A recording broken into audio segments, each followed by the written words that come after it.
بسم اللہ الرحمن الرحیم۔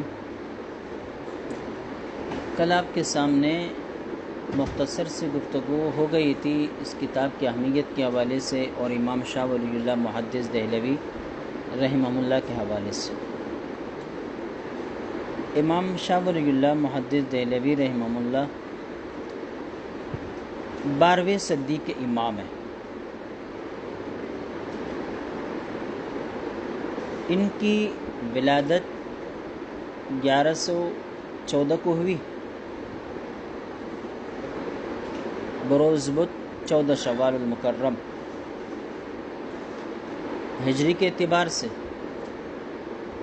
اور 1703 کو ان کی ولادت ہوئی عیسوی تاریخ کے اعتبار سے۔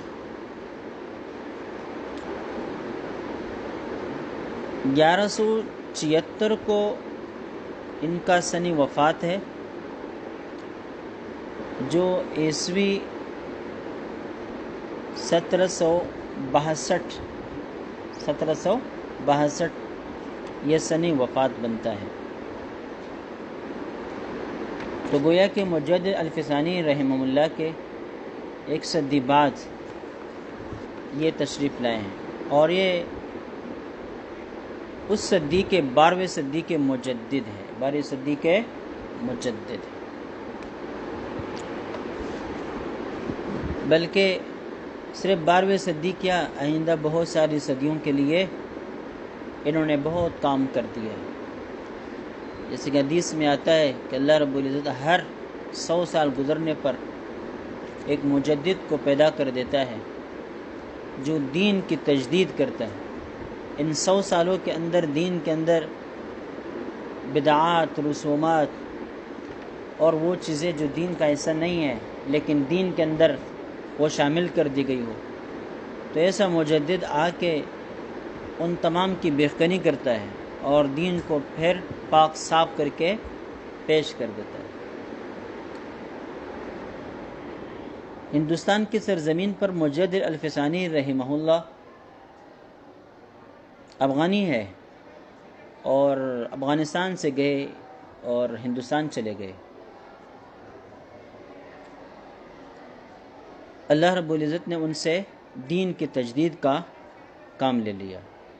یہ اس وقت کی بات ہے کہ جب بدعات و رسومات دین کے اندر اتنی زیادہ ہو گئی تھی کہ دین کی جو اصل صورت ہے وہ ان بدعات و رسومات میں گویا کہ چھپ گئی تھی۔ سرکاری سطح پر بھی یہ ساری چیزیں ہو رہی تھی اور عوامی سطح پر بھی یہ ساری چیزیں ہوتی رہی۔ بہت سارے علماء جو حالات کے ساتھ چلنے کا مزاج رکھتے ہیں وہ ساتھ چلتے رہے، لیکن مجدد الفسانی رحمہ اللہ کو اللہ رب العزت نے یہ توفیق دے دی، انہوں نے سب سے جنگیں لڑی، علمی جنگیں لڑی، مخالفتیں کی، صعوبتیں برداشت کی، اور دین کو اصل صورت کے اندر دوبارہ پیش کر دیا۔ اسی بنا پر عرب و عجم مجدد الفسانی رحمہ اللہ کی تجدید مجدد ہونے پر متفق ہے۔ ہر صدی کے اندر کوئی نہ کوئی مجدد ضرور گزرا ہے، جیسے کہ نبی پاک صلی اللہ علیہ وسلم کی حدیث مبارکہ میں اس کا ذکر ہے، لیکن ان مجددین کے بارے میں اختلاف ہے۔ کوئی کہتا ہے وہ مجدد ہے، کوئی کہتا ہے وہ مجدد ہے۔ ایک صدی کے کئی مجددین قرار دے دیے گئے، ہر ایک نے اپنے ذوق کے مطابق کسی کو مجدد قرار پایا اور کسی نے کسی اور کو مجدد قرار پایا۔ لیکن مجدد الفسانی ان کو یہ مقام حاصل ہے کہ ان کے مجدد الفسانی ہونے پر عرب و عجم سب کا اتفاق ہے، سب کا اتفاق۔ بہرحال انہوں نے جن تجدیدی کارناموں کا آغاز کر دیا تھا، امام شاہ ولی اللہ محدث دہلوی رحمہ اللہ کے خاندان سے ہوتے ہوئے علماء دیوبند نے اس کی تکمیل کر دی۔ یہی وجہ ہے کہ اس سلسلے سے جو لوگ وابستہ ہے وہ بدعات سے پاک صاف ہے اور دین کو اپنے اصل صورت کے اندر پیش کر دینے کی بار صورت کوشش کرتے ہیں۔ وہ ایک عمل ہے، عمل کے اندر کمی کوتاہی ہو سکتی ہے۔ ایک مفتی ہے، خود غلط کام کر رہا ہو، لیکن وہ آپ کو فتویٰ لکھ کر نہیں دے گا، کبھی بھی نہیں دے سکتا۔ یہ ضرورت نہیں ہوگی کسی کے اندر۔ اسی طرح عملی کمیاں کوتاہیاں تو ہوتی رہیں گی، لیکن دین کی جو اصل صورت ہے کتابی شکل میں، لکھنے کی شکل میں، حفاظت کی شکل میں، وہ یہی طبقہ، یہی گروہ، یہی سلسلہ آگے نقل کرتا ہوا آیا بھی ہے، اور انشاءاللہ آگے بھی یہی سلسلہ جائے گا۔ ایک عالم صاحب کی بات کسی نے کر دی کہ وہ خود ٹی وی ٹاک شو میں شریک ہو گئے تھے، اور جب واپس آئے تو ان سے پوچھا گیا کہ کیا آپ ویڈیو کو اور تصویروں کو جائز سمجھتے؟ کہ نہیں، جائز نہیں سمجھتا، یہ میرے ذاتی عمل ہے، یہ میں فتویٰ نہیں دیتا کہ یہ جائز ہے۔ تو اب یہاں دیکھیں، یہ ہے اصل چیز۔ ایک شخص اپنے آپ کو گناہگار سمجھتا ہے، اپنے عمل کو برا سمجھتا ہے یا خود ملوث ہے، لیکن کبھی بھی یہ لکھ کر کسی اور کو نہیں لکھ کر دیتا کہ یہ جائز۔ بدعتی مزاج آدمی وہ مفاد پرست ہوتا ہے، وہ خود بھی بدعت کے اندر مبتلا رہتا ہے اور دوسرے کو بھی بدعت پر آمادہ کرتا ہے، کیونکہ بدعتی کے ذریعے سے اس کا خرچ چل رہا ہوتا ہے۔ علامہ فیضی اتنے بڑے عالم تھے کہ ہندوستان کے سرزمین پر بعض حضرات نے کہا کہ مجد الفسانی سے بھی بڑھ کر تھے، اس لیے کہ وہ واحد شخصیت تھی جو پورے ہندوستان کے علماء کو اکیلا چیلنج دیتے تھے، اس کی پایہ کا عالم دین نہیں تھا۔ لیکن وہ جب درباری بنے، ذاتی مفادات، ان کی دینی معاملات میں ٹکراؤ اور مزاحم بنے، تو پھر انہوں نے اپنے مفادات کو ترجیح دی، درباری بن گئے۔ اور جو دیگر علماء تھے، مجد الفسانی رحمہ اللہ وغیرہ حضرات، ان کے مخالف تھے۔ وہ باکمال کتاب لکھی، قرآن پاک کی تفسیر عربی میں، کوئی آسان کام نہیں ہے، بے نقط لکھی، ایسے الفاظ جن کے اندر کوئی نقطے نہیں، ایسے الفاظ پوری تفسیر لکھنا کوئی آسان کام نہیں۔ لیکن جب وہ بدعتی مزاج بن گئے، درباری بن گئے، ذاتی مفادات کا مسئلہ آیا، تو بعض لوگ ضدی ہوتے ہیں، پھر کہتے ہیں ہمارے آخرت تباہ ہو جائے لیکن تمہیں نہیں چھوڑوں گا۔ ہمارے پختون برادری میں آپ دیکھتے رہتے ہیں، وہ کہتے ہیں بس میرے سارا خاندان تباہ ہو جائے لیکن تمہیں بھی زندہ رہنے نہیں دوں گا، بھئی تمہارے آخرت بھی تباہ ہو جائے۔ لیکن ہمارے ایک مولوی صاحب سے ملاقات ہوئی کہ پکے میں، بہت بڑے شخص ہیں، نام نہیں لیتا، انہوں نے اپنا واقعہ ذکر کیا، کہتے میں ہندوستان علم حاصل کرنے کے لیے کیسے گیا، کیوں گیا؟ کہتے چچازاد بھائیوں نے طعنہ دے دیا تھا، کزن نے، اپنوں نے، رشتہ داروں نے طعنہ دیا، اور وہ طعنہ میرے دل پر لگا، اور میں نے چادر اٹھائی اور ہندوستان پہنچا، اور پھر جو ہے مفتی کفایت اللہ رحمہ اللہ کے پاس 7 سال تک رہ کر ان کی شاگردی کی، سہارنپور میں رہا، دارالعلوم دیوبند میں رہا، مولانا اشرف علی تھانوی رحمہ اللہ کی مجلسوں میں حاضر ہوتا رہا، اور پھر وہاں جب علم کی تکمیل کر دی تو پھر پاکستان آیا، اور پاکستان میں پھر وہ جو ولی صاحب کی حکومت تھی، والی سوات، ان کے دور میں 50 سال تک قاضی القضات رہا، 50 سال تک قاضی القضات رہا۔ جب پاکستان کے الحاق کے ساتھ، جب سوات کو پاکستان کے ساتھ ملحق کر دیا گیا، تو اس کے بعد پھر ان کو جو سرکاری حیثیت، گو کہ اب بھی ایک حد تک ان کی وہ ہے، لیکن وہ جو عالمگیر نظام تھا وہ ختم ہو گیا۔ بہرحال اب یہاں دیکھیں، ایک بات دل پر لگتی ہے اور پھر انسان کے لیے یہ کامیابی کا ذریعہ بھی بنتا ہے، لیکن کبھی کبھی کیا ہے، انسان کے ضلالت اور گمراہی کا ذریعہ بھی یہی مزاج بنتا ہے۔ تو بہرحال امام شاہ ولی اللہ محدث دہلوی 12ویں صدی کے امام ہیں اور اس صدی کے مجدد ہیں۔ اللہ تعالیٰ نے اس خاندان سے بہت کام لیا۔ عجیب بات یہ ہے کہ یہ ہمارے سلسلے کے آدمی ہیں، ہماری حدیث کی سندیں، تفسیر کی سندیں جتنی بھی ہے وہ جا کے امام شاہ ولی اللہ محدث دہلوی رحمہ اللہ پر روکتی ہے۔ بر صغیر و پاک و ہند میں جتنے بھی سنی مسالک، مکاتب فکر پائے جاتے ہیں، یعنی بریلوی ہے، دیوبندی ہے، اہل حدیث ہے، غیر مقلدین، اس طرح جو جو طبقات اپنے آپ کو سنی کہتے ہیں، اہل سنت والجماعت سے ان کا تعلق ہے، تو ان کی سند جا کے امام شاہ ولی اللہ محدث دہلوی رحمہ اللہ پر رکتی ہے۔ لیکن امام شاہ ولی اللہ کو عملی طور پر ہم نے لینے کے بجائے ہم نے تو برکات کے طور پر ان کو لیا ہے، لیکن نظریاتی طور پر نہیں لیا۔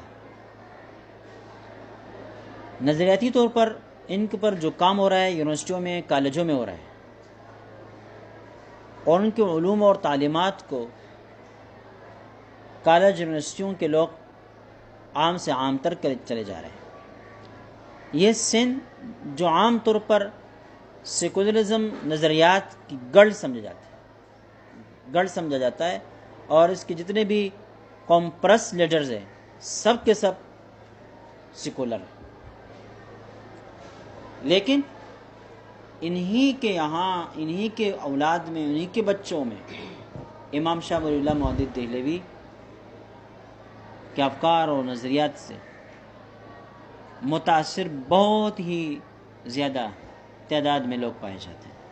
انہوں نے باقاعدہ ڈیموکریٹڈ قسم کے یونائٹڈ وہ بنائی ہیں، تنظیمیں بنائی ہیں، جو امام شاہ ولی اللہ محدث دہلوی اور امام عبید اللہ سندھی رحمہ اللہ کی افکار اور نظریات کے پرچار کرتے ہیں۔ جہاں ان کا جلسہ ہوتا ہے تو امام مولانا عبید اللہ سندھی رحمہ اللہ کے باقاعدہ وہ تصویریں چاپ کے اپنے اس پر لگاتے ہیں، اسٹیج پر لگاتے ہیں، تو وہ اسی ذہن کے لوگ۔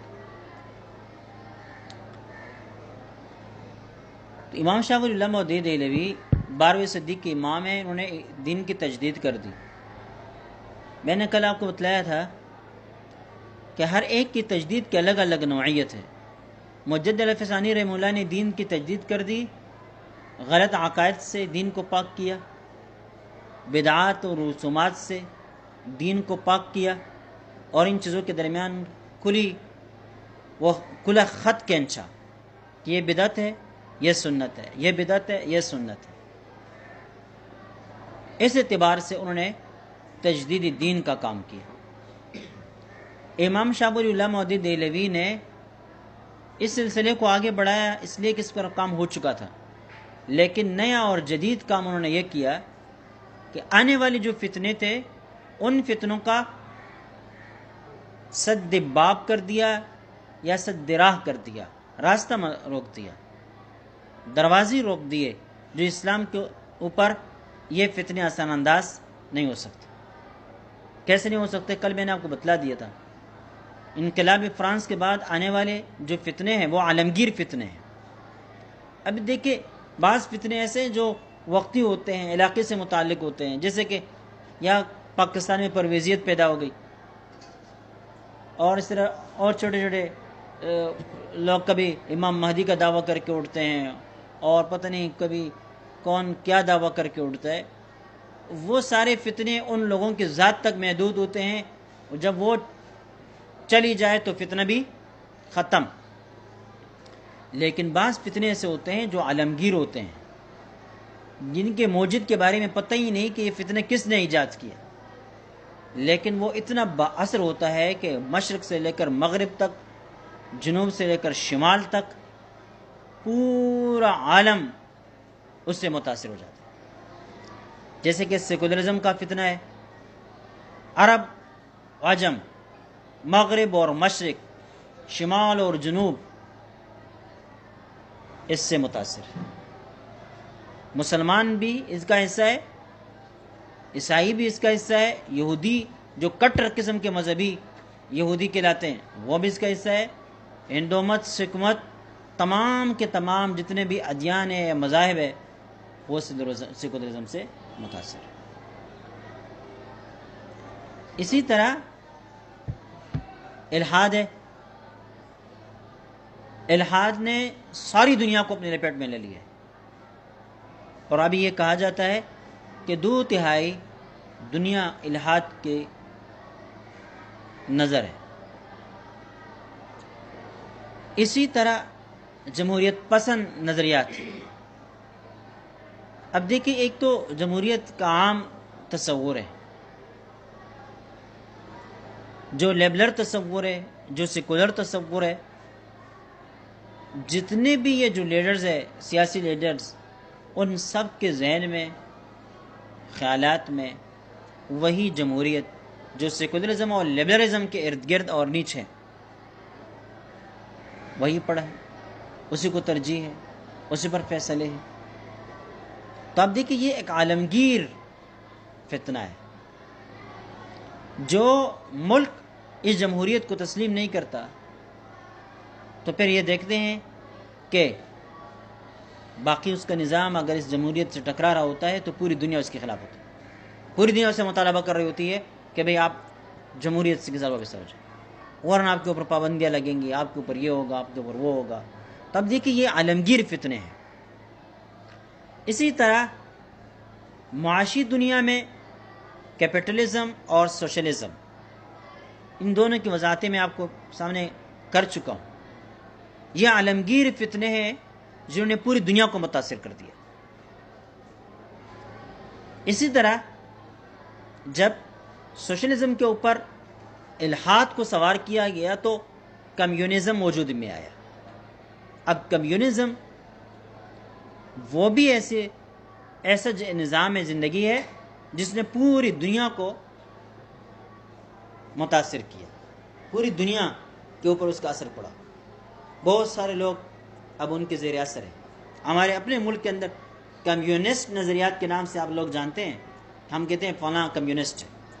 تو یہ کمیونسٹ کسے کہتے ہیں؟ کمیونزم کو ماننے والا، اور یہ الحاد کی ایک صورت۔ تو یہ عالمگیر فتنے ہیں۔ اسی طرح سول سوسائٹی، جس کو لیبرلزم کہتے ہیں، اس لیبرلزم کے اندر بہت ساری چیزیں آتی ہیں، لیکن میں ایسے ایک جز بتاتا ہوں۔ سول سوسائٹی کی اصطلاح آپ اخباروں کے اندر بار بار سنتے ہیں، پڑھتے ہیں۔ یہ سول سوسائٹی آزاد معاشرتی نظام جو کسی مذہب کے تابع نہ ہو، کہ بھئی اس لڑکا اور لڑکی کا آپس میں تعلق ہے، جائز ہے ناجائز، یہ چیزیں نہ، جائز و ناجائز کا تصور نہ ہو، بلکہ رضا اور عدم رضا پر فیصلے ہو۔ راضی ہے تو ٹھیک ہے، اگر راضی نہیں ہے تو پھر جبر ہے، پھر درست نہیں، پھر اجازت نہیں۔ ہماری پارلیمنٹ میں پرویز مشرف کے دور بل آیا، بل کے مشمولات میں سے ایک یہ بھی تھا کہ بھئی جو بدکاری رضامندی سے ہو اس کے اوپر کوئی سزا نہیں، جو جبر کی بنا پر ہو اس کے اوپر سزا ہے، جس کو زنا بالجبر اور زنا بالرضا کی اصطلاحات سے متعارف کروایا گیا اور دونوں کے حکم میں فرق کیا گیا۔ دیکھیں، دیندار لوگ بھی کبھی کبھی ان فتنوں کے شکار ہو جاتے ہیں۔ ہمارے پارلیمنٹری میں سے جو لوگ مذہب پرست سمجھے جاتے ہیں، ان میں سے کچھ لوگ ایسے ہیں، کچھ دنوں پہلے میں نے ان کی پوسٹیں دیکھی، انہوں نے زنا بالرضا کے لیے، زنا بالجبر کے لیے انہوں نے قانون سازی کروائی اور قید کی سزا مقرر کروا دی وغیرہ وغیرہ، اور بڑے فخر سے یہ کہتے ہیں کہ ہم نے یہ کارنامہ سر انجام دیا۔ اور یہ قوم ایسی ہے کہ سب کے سب ان کو داد دیتے رہے کہ تم نے یہ کارنامہ پارلیمنٹ کے اندر سر انجام دیا، سینٹ کے اندر سر انجام دیا، اور یہ بل آپ نے پیش کیا۔ بھائی یہ نہیں دیکھتے ہیں کہ یہ زنا بالرضا ہو یا بالجبر ہو، شریعت میں تو دونوں جرم ہیں۔ تم نے یہ فرق کیسے کر دیا کہ صرف ایک کے لیے تو تم نے سزا مقرر کروا دی اور دوسرے کا ذکر ہی نہیں کیا؟ تو اب یہ دیکھ کہ ایک کے لیے سزا مقرر کروا دی اور ساری دنیا سے، سارے ملک سے وہ داد وصول کر رہے ہیں، اور سارے ملک اس داد دے بھی رہے ہیں، مولوی بھی دے رہے ہیں۔ اور اس سے جو غلط نظریہ پیدا ہوتا ہے وہ بین الاقوامی لیبرلزم اور سوسائٹی کا جو نظریہ ہے وہ پھیل رہا ہے، اس سے کہ اسلام نے بھی گویا کہ تقسیم کر دیا کہ زنا بالرضا الگ ہے اور زنا بالجبر الگ ہے۔ مذہبی لوگ، تو یہ فتنے آنے والے تھے۔ امام شاہ ولی اللہ محدث دہلوی رحمہ اللہ نے ان فتنوں کا راستہ روکا۔ اب کیسے روکا انشاءاللہ آپ کو میں بتاتا چلا جاؤں گا۔ یہ کتاب بڑی اہمیت رکھتی ہے اس حوالے سے۔ تو 12ویں صدی کے امام ہے. سمجھ گئے اس بات.